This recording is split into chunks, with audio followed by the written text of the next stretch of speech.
Good evening, everybody. I hope everybody is doing well. I'm yet again here for another session, and we're going to be joined by Gauri. So let me see if I can patch Gauri through.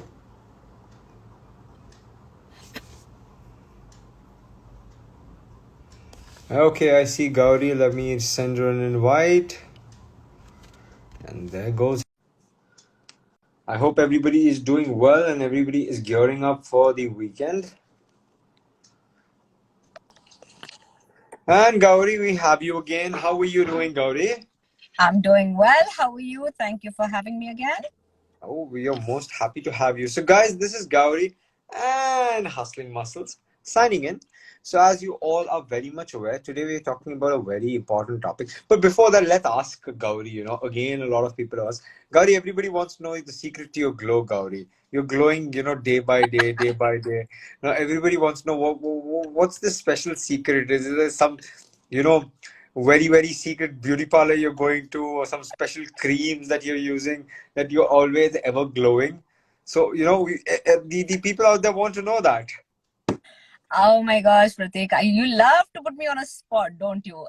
Yeah, no, there's no secret. Just good food and good exercise. So I think that's about it. Everything revolves around good food for Gauri. Even our looks Ab- are going on to the food now. Absolutely, that's what it comes down to food. So we can see you again joining us from the car. So I hope this time you won't have any cops. Hope not. Yeah, Okay. it's like every time I talk to you, I'm in a parking lot or pulling out of a parking lot. So yeah. Okay. So the topic today we've already told this to people. We're talking about portion control. Now, this is what everybody is, trying to understand. Now, the whole thing is we want to know the portion control, the art of portion control, the Gauri Shatonge way. So you need to explain this to us. Gauri, how important is portion control? Well, before I answer that question, I think Pratik, the biggest thing I want to do is explain what portion control is. Portion control, most people understand it by reducing the amount of food that you're eating, and that's usually what portion control is. And it all comes down to what we've been conditioned to do, what we are, uh, what we do on a regular basis, and you know the foods that we have that are higher in calorie density versus nutrient density and all those kind of things that go into it. So there's but for the layperson, it comes down to the amount of food that you're eating. So, and how does it make a difference in everyday life? I think it makes a very big difference. Every day, you know, where we have lots of food, there's lots of food that is available to us, and you know, out of that, how much we eat, whether it's like we eat till our bellies are absolutely full and then you have to undo a button, that kind of full, or is it till you're satisfied? So knowing that is also very important when it comes to portion control. But on a basic level, yes, portion control in everyday life is pretty important. Hmm.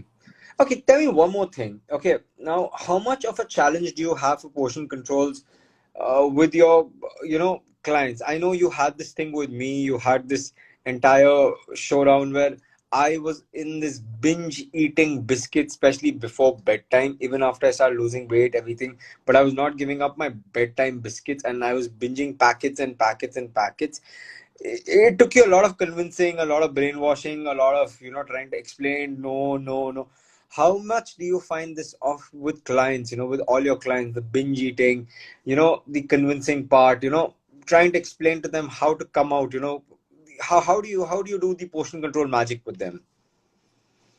See, portion control, when we talk with most clients, and I'm going to say most, not all of them, most of them have again, it's all about conditioning, where they've come from, what their lifestyles are like, what their schedules are like, what their you know uh, how they've been brought up to eat, and those kind of things. A lot of things go into talking to clients about portion control. I know for you and I talked a lot, and one of the biggest things that was not conducive to you reaching your goal was that binge that you used to have at the end of the day, where you used to eat a lot of you know, those packets of biscuits, and you used to tell me, Gauri, I need that. I'm like, you know, sometimes it's okay, but over a period of time. So the biggest strategy that I think that is most effective for people is you have to look at sustainability. And I think we talk about this all the time, is how sustainable is that habit going to be for you to reach your goal? If it's not going to be sustainable, and it's not helping you reach your goal, that is something that you really need to look at when you know, when you're thinking about what kinds of foods that you're going to eat, how much of those foods are you going to eat. With you, it was explaining to you what it was, and I think that is the very crux of a client professional relationship. Explaining to the client what is important, what will it that binge eating do, or what will not controlling your portions do. And you know, everybody thinks like when you talk about portion control, it's like, oh, tiny portions and you can't eat much and things like that. It's not like that. It's a lot to do with, like I said, how you've been brought up, what your lifestyle is, what your schedules are, and what is doable for you. So from a client perspective, when we're talking to clients, that's basically the first thing that we're looking at is time. We give them time. Second is, you know, work out on that strategy of what is doable and explain to them. I think explanation is very, very important when it comes to clients. Okay. Now, on the internet, you have many tactics or hacks that they say, you know, for portion control, like drink water before you eat, or fill your plates with veggies, or, you know, use your palm instead of your plate. Put aside you know, third of your food of the meal, you know, something like that, or use the same bowl, or use the same, you know, plate, and so on. There are, you know, eat slowly and so many other tips. What's your take on these tips? Are they worth it? Or are they just, you know, on the internet, like, you know, how so much other advice is there? You know what? Of all the things that you said, most of those things are very good tips. In fact, like the first point you said, like with the water, if you drink a glass of water before each of your meals, you know, it helps. But the problem is nobody tells you how to do it, or when to do it, and how to apply it. So let's just take that example. So drinking water. So drinking water, basically, if you drink about 250 ml of water before each meal, say you're having 3 meals a day, okay, breakfast, lunch, and dinner. And there was a study, an extensive study done on this, where people were given 1 glass of water, that's 250 ml of water, before each of their big meals. And the study found that every time people drank that glass of water, the amount of total caloric consumption through the day and also at each mealtime dropped by about 15 to 20 calories. Okay. Now, when you're equating it to 15 to 20 calories per, you know, it doesn't seem like much. You're like, 15 calories is not much if I'm dropping it. But if you look at it for 3 meals a day, so 15, 20, so 20 plus 20 plus 20, that's 60 calories in a day that you're dropping. And then you multiply it as a habit. If you're doing this regularly, you multiply it by 365. That's the whole year. And look at the number of calories that you've just reduced by drinking a glass of water. Usually when should the glass of water be drank? You know, should everybody be drinking that glass of water? Those are the things that, you know, your nutrition professional will help you with, because if you don't need it, you know, you shouldn't have it. Some people just don't do well, they bloat up and things like that. So all those things that have to be kept in mind. But when we talk about this, I'm just generalizing it. Another thing that you talked about was you know, palm size. So Pratik, put the hand that you eat with. Yeah. So look at the palm. Okay. That palm, that hand is the right size for you. So you're a big guy. Okay. You're what, 5'11", 6 foot tall? Yeah. Yes. And at one point you were on a very heavy side. We were talking about 100 plus kgs. Okay, but that palm of 100 yours plus is the many more one. kgs. Yeah, exactly. So that palm of yours was the best indicator for you to understand how much to eat at one point with each, whether it's a food group or a particular food. So if you did a hand span, so the hand span tells you an idea, gives you an idea of what kind of a size of a roti or chapati you can eat. A cup of cupped hand is the amount of rice you should eat, Yeah, one portion. but that is what I was doing. I was doing it like this. That's okay too. That's okay too. But then it again, a lot of the things people think it's just by portion control that you're going to lose a lot of whether it's the calories or the weight or whatever it is. It's not just that one component. There are multiple components that go into it. Like you're eating this much of rice, that's okay. But were you doing an equal amount of caloric expenditure where you were burning those calories of that much rice that you were eating at each meal? So you have to look at those kind of things. So portion control is extremely important. And your hand, I mean, we that is one tool that is with us all the time. And having two cupped hands of veggies, one fruit that equates to a ball hand, oils and ghee and butter that is equated to your thumb size. These are things that we teach people when it comes to portion control. So that's really, really important. Another thing that you mentioned was eating with in a small plate. In fact, this was something that I was talking to a client of mine today, and she said she was going.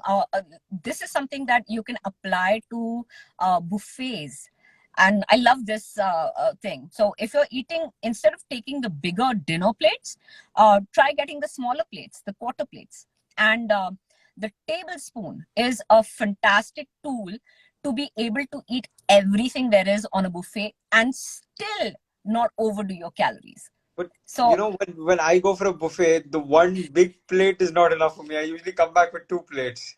exactly. So maybe changing that and making sure that you're having a little bit of everything. I mean, people tell me, oh, it's a buffet, so it's going to be a marriage and I can't eat sweets, or I love to eat sweets, but how can I eat sweets and I'll put on weight and things like that. No, it doesn't matter. You're there to enjoy yourself. You're there for an occasion. Utilize that knowledge with the knowledge of food and how much of that you can actually have. And that really works. So when it comes to portion control, there are very different, multiple methods you can use. And they all work if you do it in the right capacity, in the right way that works for you as an individual, so you're looking into a client's lifestyle, again, their upbringing, their eating habits, all kinds of stuff, and then deciding what kind of portion control really works. So when we tell clients it's okay to go ahead and eat, a lot of them are shocked, but a lot of them are not given that tool or how to do it. And that's where your nutrition professional comes in handy, where they tell you how to do it. Okay. Yeah. Now, moving to my next question. Mm-hmm. There's this tendency where people have, since we're talking on portions and everything, that let us wipe clean whatever is there on the table. Polish clean not only our plates, but the bowls, the dishes, as if we're not going to see food tomorrow. How do you handle this aspect? Because I know I have, to an extent, been there. I've Yeah. touched that zone and come back. So I ask you, how do you handle such clients? How do you change that mindset? So when we talk about, this is something that is a conditioning that's been ingrained in us. It's conditioning that we've gone through. I mean, my mom still tells me, finish what's on your plate. I mean, even though I serve myself. So whether this is something that we've been brought up with. I don't know if your mom's ever done that, but in my time, when I was younger, my mom was a lot of My parents mom of usually that. had to tell, listen, let others eat, please. Well, you're lucky. So a lot of the parents usually use this tactic of, oh my God, there are so many other kids in the world who are hungry. Don't waste food. Those are the things that been brought up with. But what they don't realize is that when food is served on your plate, it has to be according to what your body can take at that time. And remember, every single day is different. There are some days that you just don't feel like eating what is made, or you just you're not in the mood to eat. Some days you just want to pig out. So you have to keep all those things in mind when you're doing that. Should you complete everything on the plate? um yeah, if you serve yourself and serve according to your portions, like I said, your hand is the best tool to allow you to understand how much you really require in specific amounts. So when that is exactly what we try to teach the client. At one point, how much should you take a plate full of food? Okay, that is based on your portion, that your particular portion, because your hand gives you the right portion for your body. Okay, once you finish that, wait. This is something that I tell every single client of mine. Wait for that 5 minutes. In those 5 minutes, that self-awareness needs to come in, where you ask yourself, do I need it or do I want it? Okay, there is a big difference between need versus want. And when we need There something, you're getting a thumbs up from Dr. Mukherjee. oh, thank you so much. Yeah, but I mean, this is something that we always tell our clients, where you identify your need versus your want, because this is applicable everywhere in your life, not just food. But food is something that we primarily, and it's a practical tool to use with food. But So if it's something, yeah. But honestly, is it difficult? Because I know you've had some very, very stubborn clients. No, this is not me this time, but you've had some very, very stubborn clients in the past who have had issues with their portions, especially with that, as if we're not going to see food tomorrow. And I know it's, certain clients don't come as tough cookie, come as, very tough cookies. So, how is it and you've shown results to them? That has been the best part. So what is the convincing that you've done, or how much time has that taken you? Give the audience a little bit of that. I'll tell you very simply. When it comes to clients, each client is different. That is what I've been saying from get-go. Every person is different. When we do individual counseling, it's basically based on that individual's lifestyle. It's that person's schedule. It's that person's frame of mind. We take everything into account. We take their relationship with food into account. That is so important. I mean, I've had clients come back and tell me that they have changed their relationship with food. I mean, that just seems very crazy for general population. What kind of relation is you just eat food? No, there is a mental component when it comes to dealing with food, and how there are a lot of people who stress eat. And when they stress eat, they don't think twice about how much they're eating, what they're eating, or there's a particular go-to food that they have, like maybe ice cream or something sweet, and they just want to, I'm stressed, I need to eat it, and I don't care how much. So when we come with, it's all about time, giving yourself time, giving the process time. If it was an instant thing, I mean, I think Dr. Mukherjee mentioned that yesterday in her talk with you, and she was right. Everybody's looking for instant gratification and instant results. And food is something that you do not get instant results with. Okay. Let me just veer off topic and just talk about something like superfoods. A lot of people say, oh wow, I'm on a superfood, I've started turmeric and ginseng and this and that. Any kind of superfood also requires time and a specific sustained consumption over a period of time to work for you, to work the way it's supposed to work. Actually, yeah, when you talk about this, talking about a keto diet, I never knew there was something called a keto flu. There's something called a keto flu when you start a keto diet, where till you get used to the diet, you have nausea, headaches, mood swings. So I think, now I Absolutely. can relate to what you say. Absolutely. I mean, there are every single diet. I mean, when those are elimination diets. When you do elimination diets, that's a complete different ball game altogether. Yeah. But when we talk about portion control and in the general healthy sense of where you're eating all kinds of foods, but you're controlling the portion, you are actually getting the best results with the kind of food you would normally eat and enjoy your food at the same time.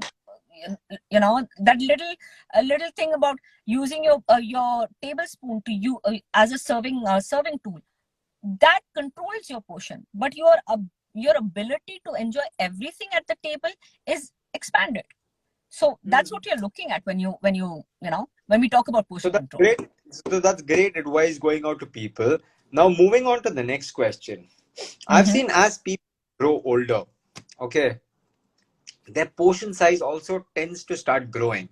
I've been noticing this. I saw this personally for me. I've seen this for other people when I sit and, think about it now. As we grow older, our sizes start becoming more and more and more, because 110, maybe you're stress eating or whatever. But, Mm-hmm. my question here is there a way people can realize that, oh God, my portions were this and now they're becoming this? Is there an alarm or a realization that they have? Or how can people start realizing this? How would you explain that? See, again, it all comes down to conditioning. Okay, over a period of time, as children, we are taught to do something in a particular way, and how to eat and what to eat and how much to eat and those kind of things. But as we grow older, life gets in the way. So there are certain things that a lot of adults stop or reduce doing, and one of the primary things is physical activity. Okay, so when physical activity is decreased, especially as we grow older, like in the 30s and the 40s, and you've got work going on, you've got work stress, you've got family stress, you've got so much other stuff going on, and then you're looking at how much and you're looking at the food on your plate. If that amount of food is not helping, is you're eating it in such a way where you're constantly full or bloated, all those kind of things are happening, then that's too much food for you. Okay, or there's something else that is going on that would require investigation. But at if you can balance, it's all about balance. If you can balance your intake with your caloric expenditure throughout your life, you the amount of weight put on, or the different kinds of conditions that could happen are minimized. And it's all to do with that self-awareness. Like when I said, getting people to be aware of their need versus their want, especially in terms of their food, that is very important. How do we get patients there? It's basically, that's the counseling component of it. That's where we talk to them, where we are trying to identify why the progress or the goals are not being met that they have set for themselves, and how can food be a major component in that balance or in that target of meeting the goal. So it's all in the process. It's there. Okay, so moving on to my next question, which is very interesting, and I think there'll be a lot of people who will relate to this. Mm-hmm. See, there are some people who eat small portions and they put on a huge amount of weight over time. And there are Mm. people who are used to eating a large portion and they somehow remain the same or maybe become fitter with time. Yeah. Irrespective of the physical activities being the same, maybe somebody in construction, things like that. Explain that. Why does that happen? It's very annoying. When I eat this much and I become this, and somebody eats this much and becomes like this, I'm like, that's not fair. No, I completely get you. Oh my gosh, I completely get you. I mean, women tend to see that a lot more, and they would all testify. Like as we grow older, women tend to find that I have clients who's like, I smell food and I put on weight, that kind of thing. But a majority of this is genetics. So it's something that you can blame or thank your forefathers and your parents for. So that's something you have to take into consideration there are some people who are just genetically gifted and have that ability to I can tell you smile because she's like, oh, I am genetically gifted. oh no, that's a lot. This is a lot of hard work there. So again, so when you Coming back said to that, flow, no, when you said that, so it comes down to, again, it's the balance of it. Over a period of time, we let go of a lot of things because life gets in the way, and that's when the counseling aspect comes in, because we're looking at the person as a whole. It's not just their food. And because a lot of things, food is the first thing that you actually identify with as a family tradition, your culture, and all those kind of things. So when you're talking about food to people, you have to take all those things into consideration. So you know when I say some people are blessed enough to eat whatever they want and still burn off, that's genetic. But it's also, if they can find that balance, the people who are not getting that genetic boost, if they can find that balance between caloric intake versus caloric output, that's when you've got the best outcome for the client. Yeah. now my final question. Okay, this is basically for, it's for the youth out there, it's for the young people out there, it's for the young parents out there. Many Mm-hmm. children are forced to eat big meals. Okay, I have seen this myself, where certain mothers, if they have a chance, they'll take the food and push it down the child's throat, irrespective he wants or doesn't want. Okay, how important is it for us to learn portion control? Mm-hmm. Okay, if I were to learn portion control when at my age, when I in my younger days, maybe things would have been different. But how important is it for parents to teach portion control? How important is it for today's young parents to know portion control? Very, very. Pratik, this is a subject, a topic very close to my heart. This is something that we do as a group. Is we go to schools and we educate. In fact, we did a study on children, a group of children, over a period of 3 years, where we were teaching the children about portion control, about foods to eat, and things like that. The funny fact, or the most amazing fact, was the kids got it. Okay. And these are kids 4, 5, 6 years of age, and the kids got it. But they would come back and complain that, oh my god, their parents are having an issue because they're not finishing their dabbas. And there's a hue and cry, like at lunchtime when the kids would we would do observations. The kids had full packed dabbas, like an adult. And I would look at them and I would say, oh my God, even I couldn't finish that much food. But the kids were expected to complete that entire tiffin box. That's when we realized that if you teach a child, the child can understand and can learn to implement it for themselves. But if you don't take that message home and teach the parents, that gap is always going to be there. And that parent is always going to say, oh my god, mere bacche ne khaya nahi hai. And that's the biggest complaint we get. Oh my god, for a lot of the children, parents that we counsel, they say, I feel my child is not eating enough, which is not necessarily true. So what we observed and what we taught the parents, like, was to observe their child through a particular day and see how much they're eating. I'm telling you, most children eat throughout the day. And a lot of parents did not know what their child was eating, and that they had access to ready available food, maybe in the kitchen or lying around, or through another adult in the house or in the school. And kids most kids don't stay hungry. They will either tell you or they will figure out a way of getting that food. Okay. What kids are looking for is variety. So when we did our parent awareness campaigns all over the schools that we were in, we saw the minute we taught the parents. So again, Pratik, the hand is so helpful. When an adult looks at their hand, I'm we trying to get show. scared. I'm Sorry. trying to get scared now. You've been showing me the hand since the show started. I know, because this is the one tool that we fervently believe that really helps in making sure that you follow portion control.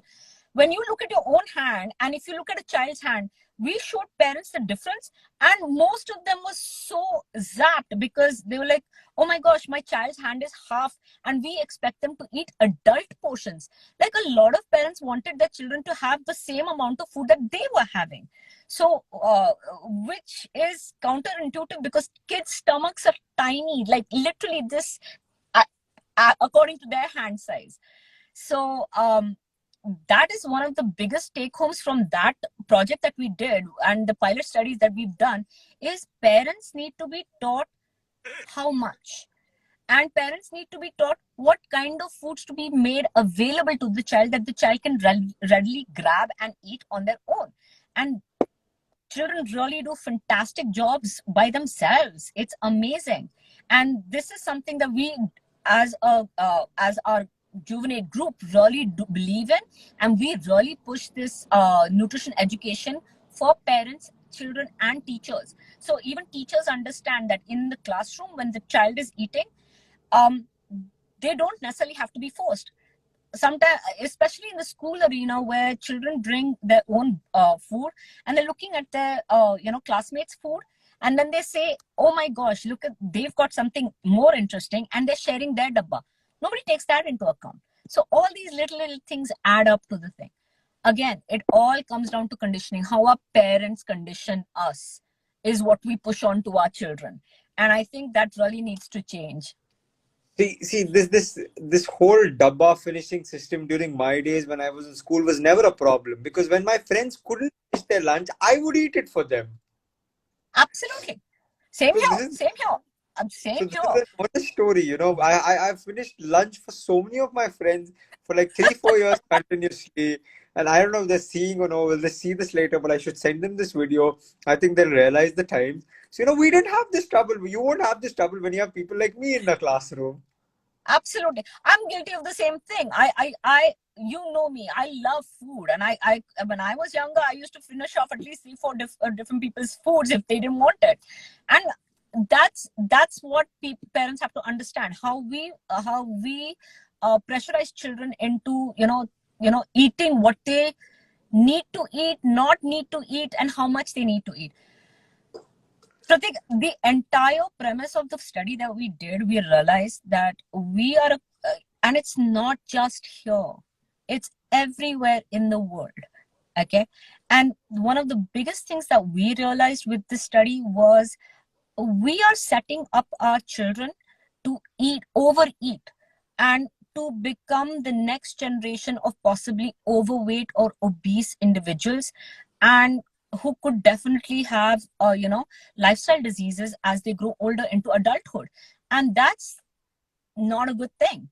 And that's why we have to involve all parents and all caregivers, whether they're teachers, daycare